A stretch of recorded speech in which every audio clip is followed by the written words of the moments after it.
నమస్తే, నేను మీ వాసా లక్ష్మణ. ఈ వీడియోను పద్మశాలి కుల బాంధవులందరూ కూడా తెలంగాణ రాష్ట్రంలో ఉన్నటువంటి అన్ని పార్లమెంటు పరిధిలోకి షేర్ చేయండి. వీలైతే అక్కడి పార్లమెంట్ అభ్యర్థులకు కూడా వీడియో చూపించే ప్రయత్నం చేయండి. ఎందుకంటే ఈ పార్లమెంట్ ఎన్నికల్లో పద్మశాలి సమాజానికి ఒక అవకాశం కూడా ఏ పార్టీ ఇవ్వలేదు. అట్లా అని చెప్పి నిశ్శబ్దంగా ఉండదలుచుకోలేదు. కాబట్టి ఒక విషయం చెప్పేందుకు వచ్చినా నేను ఇప్పుడు ఈ విషయం చెప్పడం వల్ల నా పైన విమర్శలు రావచ్చు. తట్టుకునే శక్తి భగవంతుడు మాకు ఇచ్చాడు. ఎందుకంటే మోమాటానికి పోయి మా పద్మశాలి సమాజం అటు కాకుండా ఇటు కాకుండా పోయింది. ఇలా రాజకీయంగా లేము, హక్కుల పరంగా లేము, ఎక్కడ లేము, ఓటు కాడ మాత్రమే ఉన్నాం.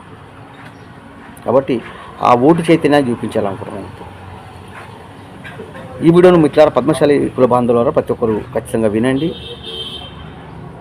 మొత్తం తెలంగాణ రాష్ట్రంలో అన్ని పార్లమెంటు పరిధిలోకి వీడియో షేర్ చేయండి. పార్లమెంట్ అభ్యర్థులకు కూడా చూపించండి.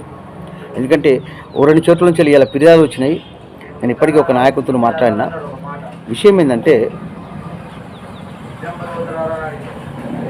ఈ తెలంగాణ రాష్ట్రంలో ఉన్నటువంటి మొత్తం పార్లమెంటు పరిధిలో కూడా ఆయా ప్రాంతంలో మా పద్మశాలి నాయకత్వాన్ని గుర్తించని పార్టీలకు, మా పద్మశాలి సమాజంపై వివక్ష చూపించే పార్టీలకు ప్రాంతాల వారీగా మేము వ్యతిరేకంగా పనిచేస్తాం. ఇప్పుడు మేము భక్తులమే, మాది ఋషివంశమే, మాది జంజరం వేసుకునే జాతి. దేశం కోసం ధర్మం కోసం నడవడం ఎంత ముఖ్యమో సేమ్ టైం మా పద్మశాలి సమాజం కూడా మాకు అంతే ముఖ్యము. గత అసెంబ్లీ ఎన్నికల్లో కొద్దిగా పద్మశాలి సమాజం రాజకీయంగా ఎదిగేందుకు కొద్దిగా ప్రయత్నం చేసినాము, కానీ అక్కడ సక్సెస్ కాలేకపోయింది. కాబట్టి ఆ లోపాలని సవరించుకుంటూ కఠిన నిర్ణయాలు తీసుకుంటూ ముందుకెళ్ళాలనుకుంటున్నాం.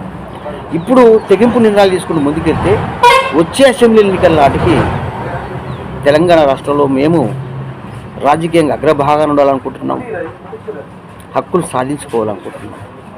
ఇలా మా పద్మశాలి సమాజానికి బాధలు వస్తేనో ఇబ్బందులు వస్తేనో మాకు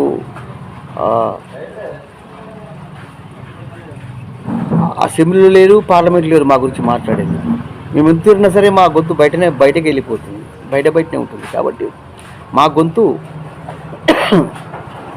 ఇక్కడ ఉండాలనుకుంటున్నాం, అక్కడ ఉండాలనుకుంటున్నాం. కాబట్టి ఈసారి మా పద్మశాలి నాయకత్వాన్ని, మా పద్మశాలి సమాజాన్ని గుర్తించని పార్టీలకు మేము బరాబరు వ్యతిరేకంగా పనిచేస్తాం. ఎవరెన్ని విమర్శలు చేసుకోండి, ఐ డోంట్ కేర్.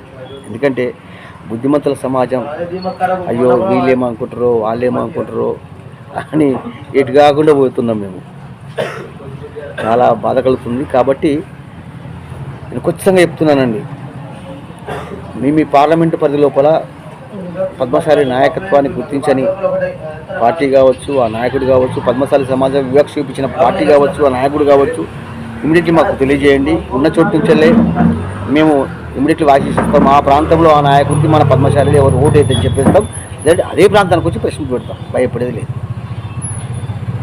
ఎందుకంటే ఇప్పుడు ఆ పద్మశాలి సమాజంలో నాయకత్వ నిర్మాణం లేకపోవడం వల్ల సమాజానికి నష్టం జరుగుతుంది. కాబట్టి నాయకత్వ నిర్మాణం చేసుకుంటూ వచ్చే అసెంబ్లీ ఎన్నికల నాటికి చాలా బలమైన వాయిస్ ఇచ్చి అధికారం దిశగా వెళ్తే పద్మశాలి సమాజం బాగుంటుందని మా ఆలోచన, మా ఆశయము. పద్మశాలి కుల బాంధవులారా ఫాలో అవుతుందండి. వీడియో షేర్ చేయండి. నేను చెప్పింది తప్ప ఒప్ప చెప్పండి. ఎన్ని రోజులు నిశ్శబ్దంగా ఉందండి. ఎటు కాకుండా పోతున్నాం, మనము ఎటు కాకుండా పోతున్నాం. పెద్ద జనాభా. ఖచ్చితంగా ఈసారి చాలా కఠిన నిర్ణయాలతో, ఇక్కడి నుంచి కఠిన నిర్ణయాలతోనే పోతాం. ఎవ్వరేమని అనుకోండి, అనుకుంటే అనుకోనివ్వండి, ఏం చేస్తారండి వాళ్ళు. ఓకే, అందరు షేర్ చేయండి మిత్రులారా. అట్లాగే ఎప్పుడు చెప్పేదే, పద్మశాలి కుల బాంధవులు, నా మిత్రులు అందరూ కూడా సపోర్ట్ ఉండే ప్రయత్నం చేయండి. జై పద్మశాలి. ఎన్ని రోజులు చూస్తున్నాం మనం ఇట్లా, ఎన్ని రోజులు చూస్తున్నాం ఇట్లా. జనాభా చూస్తే పెద్దగా ఉంది, ఓటు బ్యాంక్ పెద్దగా ఉన్నది. ఓటు బ్యాంకే కదా కీలకం. ఇలా రాజ్యాన్ని శాసించాలంటే ఓటు బ్యాంకే కీలకం. అంత పెద్ద ఓటు బ్యాంక్ ఉన్న మనం రాజకీయం దగ్గర పిక్చర్ వేస్తున్నది కారణం ఏంటంటే మనం మాత్రమే. అక్కడున్న ముఖ్యమంత్రి సరే మన కళ్ళ కూర్చోవాలి. దానికి ఎంత దూరమే వెళ్తాం. దయచేసి నా పద్మశాలి సోదరులారా, నిజత్వాన్ని విందాం.